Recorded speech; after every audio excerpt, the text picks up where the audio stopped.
and I don't mind calling them out, but Captain Traoré and Burkina Faso, as they know that both, whether it's their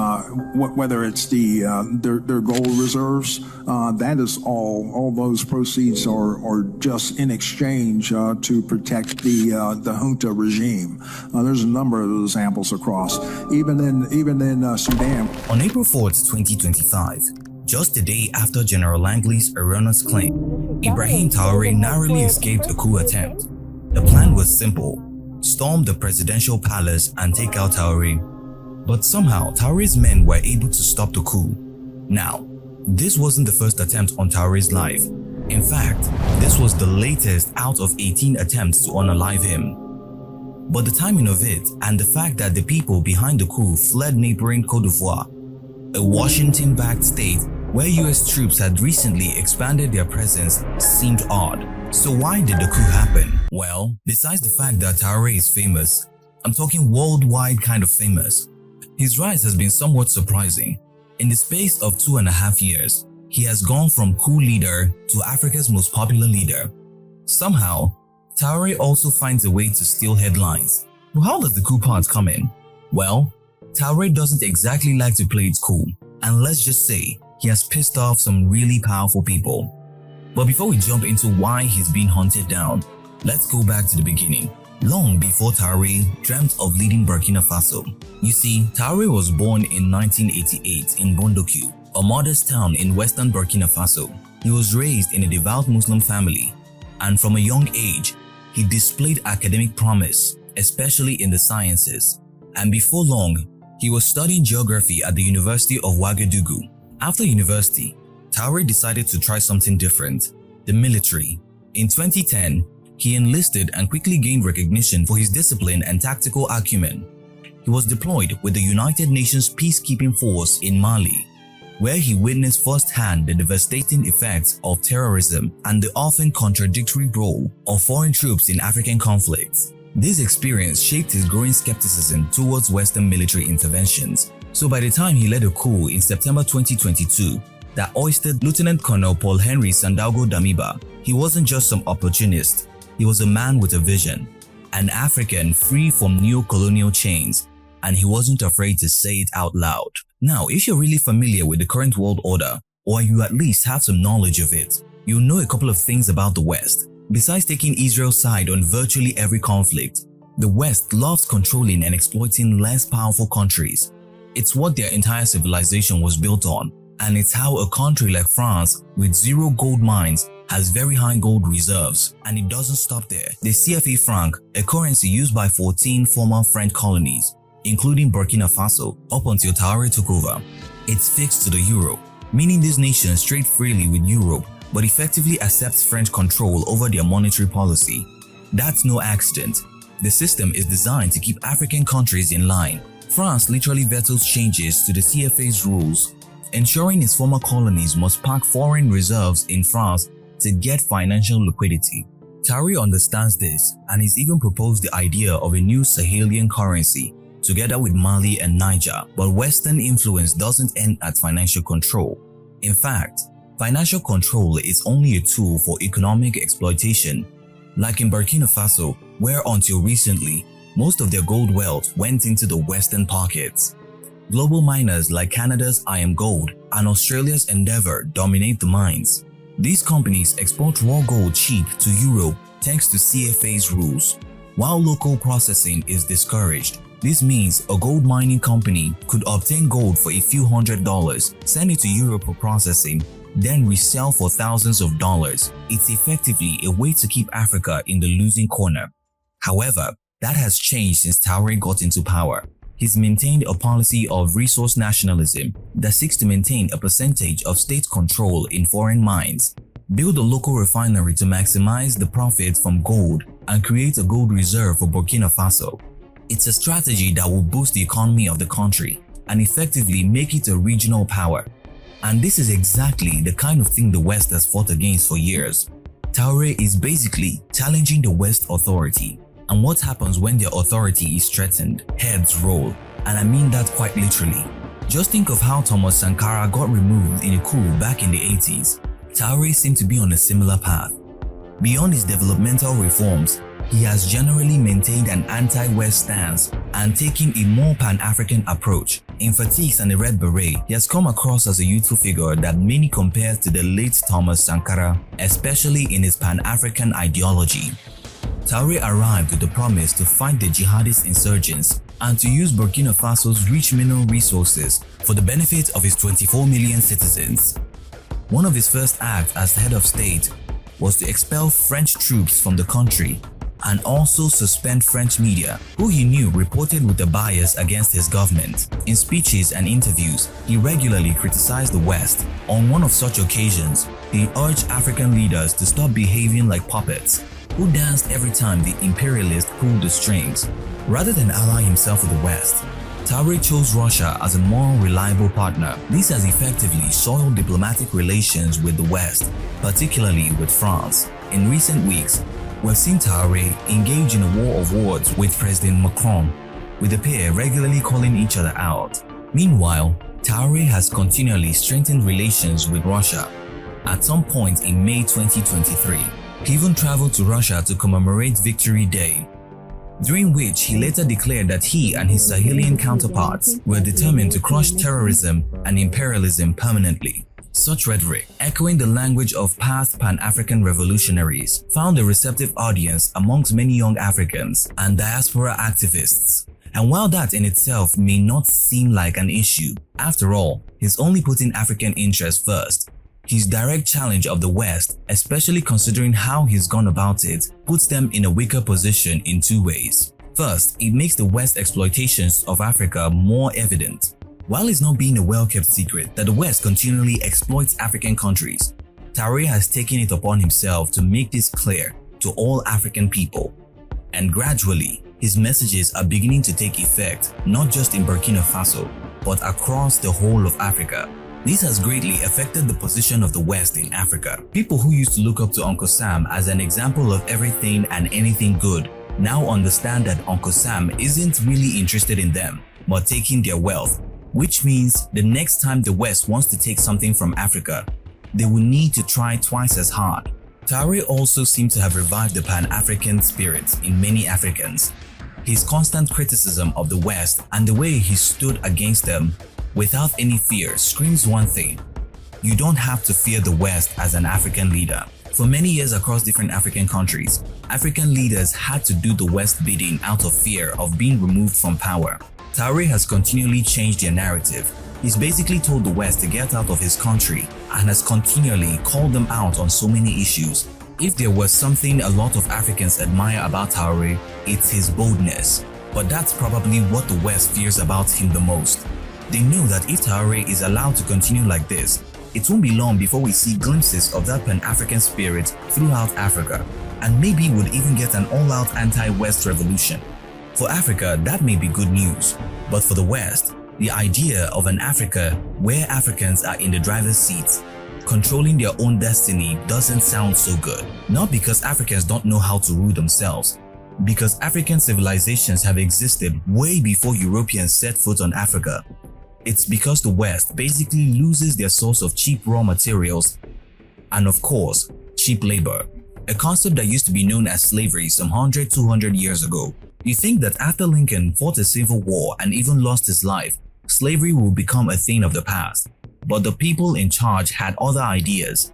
Rather than abolish slavery, it's been rebranded and repackaged as cheap labor. Only difference is the people involved are not actually owned by their masters, but depending on how you see it, that too can be redefined. And that's where Traoré comes in. Since he took power, he's been faced with immense pressure from the West, especially from Western media. Yes, the same media that promises to always stand for the truth. But when have they ever done that? For years, the media has evolved from reporting the truth to controlling narratives, depending on who they want to favor. For the West, the media is a subtle way for them to control narratives, incite wars, and basically turn people against their government. Doesn't it surprise you that you only ever hear bad reports about African leaders who are anti-West? The ones that are pro-West basically get away with a free pass. Think of people like Paul Biya of Cameroon, who's been in power for 43 years and have taken the country so backward that they now have half a century of catching up to do. Or Ouattara, who has bled Côte d'Ivoire dry. And how about Sassou Nguesso of the Republic of Congo, who has taken all of the country's money and turned it into his family's wealth? How do they all get a free pass? But a man who's barely spent 2 years in power and has slashed his presidential benefits is the enemy? Surely something isn't adding up. The truth is that it's all by design. Which is why since Traoré took over, the West has been so focused on destabilizing Burkina Faso, spreading negative propaganda about Ibrahim Traoré, and have even made attempts to shut him up permanently. The West is effectively in a hunt for Traoré, and it's not stopping anytime soon. The Western press has turned Traoré into a boogeyman. Today, he's a military dictator. Tomorrow, he's young, inexperienced, or worse, a puppy of Putin. They talk about how Burkina Faso's human rights record has deteriorated under the junta, as if it wasn't already in shambles after years of jihadist war. They dredge up any dissident witness, usually NGOs with Western ties, to paint the picture of a repressive regime, but they rarely add that his security rivals the worst of northern Nigeria. Exactly the mess Western policies create by propping up corrupt old governments. The media has continually tried to paint the picture that Africa can't govern itself without foreign guidance. Meanwhile, they gloss over the fact that the West has spent the last 50 years lining its pocket through lobbying local elites, French arms deals, World Bank loans that mostly pay foreign contractors, and corporate mining profits. The pattern is unmistakable. Any African leader who tries to rid his country of foreign control will be attacked in Western media. Those attacks don't come out of nowhere. They come because Western interests are threatened. But in reality, the West is not actually going after Traoré. No, they're going after what he represents, the Pan-African spirit with a touch of disdain for the West. Just like they went after Kwame Nkrumah, Thomas Sankara, and many others like him. It's the same strategy all over again. And at the center of this plan to unseat Traoré is the Western media. You know, how Trump always refers to the media as fake news. Well, he was right. Western media has been all over Traoré, and most times they seem to report only the negative instead of offering a more balanced narrative. AFP, for example, ran a widely circulated story that was picked up by Nigerian outlets like The Guardian and Channels TV, claiming that Nigerian support for Traoré was fueled by misleading social media content and Russian-made memes. In reality, many Africans around the world have rallied behind Traoré, a fact that the report conveniently ignored. Oh, and here's the shocker. AFP's finances are somewhat questionable. About 1/3 of their budget comes from the French government as compensation for its public service roles, hardly a guarantee of objectivity. For Traoré's government, the insurgency in the northern part of the country seemed to be the major issue, and the West has wasted no time in using that as a tool to turn the Burkinabè people against Traoré. Because when people don't feel safe, they can be easily manipulated. That was probably what the West was thinking when they instigated the latest coup against Ibrahim Traoré some weeks ago. The goal was to get rid of him when the citizens were more tired of the security situation in the country. Cunning, but a neat trick. Especially if we consider that the West were to some extent responsible for the insurgency in Burkina Faso. Just think back to Libya 2011, when rebel forces sponsored by the West ousted Gaddafi. Prior to Gaddafi's capture and eventual assassination, the West has been supplying the rebels with weapons. After the fall of Gaddafi, Libya descended into chaos. Some of the rebel fighters remained in Libya and fought to control the share of the government, while the remaining poured into the Sahel with all those unused weapons they still had from the war. Naturally, some of these rebels poured into Burkina Faso with a jihadist ideology. What makes the whole situation even more suspicious is the fact that the Burkinabè government has been fighting the insurgency in collaboration with France long before Traoré took power, and the situation barely improved. It's almost like all the West wants is to maintain an insurgency rather than end it. Because if they really wanted the insurgency gone, they knew how to do it. Besides, how do insurgents keep getting their hands on weapons that rival that of the Burkinabè army? Drones that require high-quality training to operate, and use military tactics oddly similar to Western military tactics. There can only be one answer. The West is sponsoring the insurgency. If this was 2023, you could pass this off as some conspiracy theory. But since Donald Trump came into power, I think we've all seen what the West is capable of to pursue their goals. Coincidentally, the coup attempt happened just a day after American General Langley came out with a ridiculous claim about Traoré using Burkina Faso's gold to protect himself and how much of a threat he was to Africa. So you can sort of put two and two together. This wasn't the first time the West had tried to kill him. They had tried at least 17 other times, the first of which came just months into his government. Back in January 2023, Russian intelligence intercepted a plot to rig Ibrahim Traore's residence with explosives while he was watching an AFCON games at the stadium. But that was just plan A. The coup planner had a plan B. They were going to attack his motorcade the next day if the bombs failed to kill him. Traore's only saving grace was that the Russians were able to get in touch with him hours before the plan went down. His first real test, however, came months later, on September 26, 2023. As night fell, Burkina Faso's intelligence services broadcasted a surprising announcement. A coup attempt had been uncovered and foiled. On national television the next day, the president's spokesman claimed that dissidents had infiltrated northern command posts and planned to seize key cities simultaneously. The timing was ominous. It came just days before the first anniversary of Traore's own takeover. Social media exploded with rumors and fear, but state-controlled media kept the narrative tightly controlled. Traore's forces had acted in time. They said, and the nation was safe once again. At the press conference later that day, Traoré warned citizens that as long as there were external plots, they must remain united at home. Meanwhile, in the West, the tale took on a life of its own. In France, newspapers and TV channels discussed the coup attempts with a different angle. Jeune Afrique published an exclusive piece about the widespread discontent in Traoré's government, a report that Traoré soon labeled as malicious. Western commentators on CNN and BBC debated endlessly. Was Traoré himself about to be overthrown by the very officials he had promoted? Effectively, they were trying to sow discontent among the citizen and government, and Traoré wasn't going to let it happen. Within weeks, he suspended RFI and France 24 broadcasts, while he permanently expelled some foreign media from operating in Burkina Faso. If the coup had been successful, the outside world would have seen it as nothing more than a country fed up with its leader. However, in reality, it's the West that is fed up with Traoré. The Burkinabè people, on the other hand, are still very much behind Traoré despite the security situation. And that's because, contrary to what the Western media would have you think, Traoré is not all talk, he's actually working. Under him, agriculture has greatly improved. He's supplied tons of tractors, motor pumps for irrigation, fish food, fertilizers to farmers, which is in line with his vision to reduce his country's reliance on imports. But that's not all. He also identified Burkina Faso's next big problem, and he has started to fix it. The Burkinabè people now have access to better healthcare.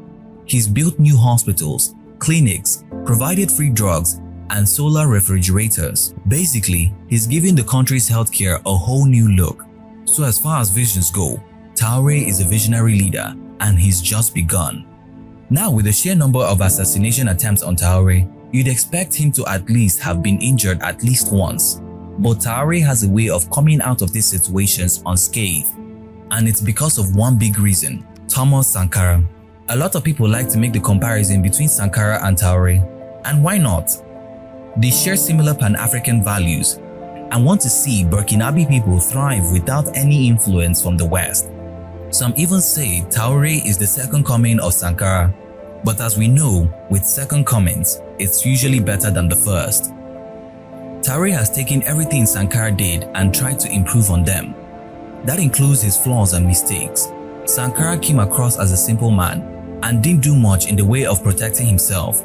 He believed that the people loved him and it was impossible for them to betray him, and that was his undoing. You see, because of his tenderness to trust people easily, his best friend sold him out to France and engineered a coup against him. Sankara didn't see it coming right until the last minute.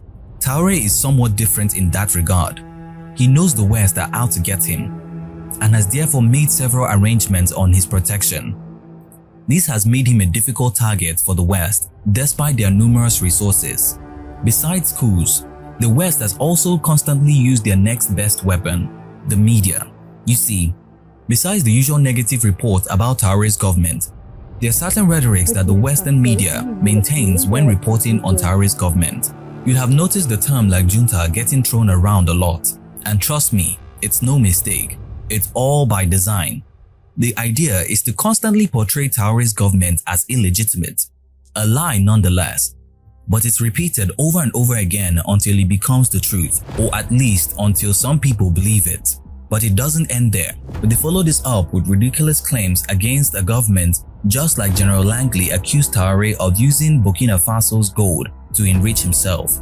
The goal here is to create enough precedents to justify a US attack on the country in question. It's the same strategy George Bush used against Saddam Hussein's Iraqi military, who were accused of possessing weapons of mass destruction. But after the dust settled, there were no weapons of mass destruction. Where Gaddafi was ousted because he proposed a group of African armed forces that would be able to protect African countries without help from the West. Instead, the West embarked on a massive propaganda campaign against him, which ended in his death in October 2011. Besides coup and the media, aid has been another way that the West has managed to control African countries. After destabilizing a country, they provide aid to the country in exchange for more favorable policies, mining deals, and maybe even a military base. It's literally what US aid was used for until Trump shut it down. And since Traoré wasn't willing to cooperate with the West, European aid budgets to Burkina Faso have been frozen. France announced it would suspend hundreds of millions in aid to Burkina Faso because of instability. The IMF and World Bank have also placed new conditions on any future funding. The West have effectively backed Traoré into a corner, but he's not going down just like that. Traoré is determined to implement his Pan-African ideologies and would most likely remain an enemy to the West for the foreseeable future. Meanwhile, Burkina Faso's neighbors and the rest of Africa watch closely with keen eyes. They hope for a new Africa where Africans can determine their own fate. In the end, no one can predict how this will play out. We may see an all-out anti-West revolution in Africa if Traoré's policies work out. Or we could see the opposite, Traoré assassinated, Burkina Faso descending into chaos. For now, the manhunt for Traoré continues, and the West are not likely to stop until they get him.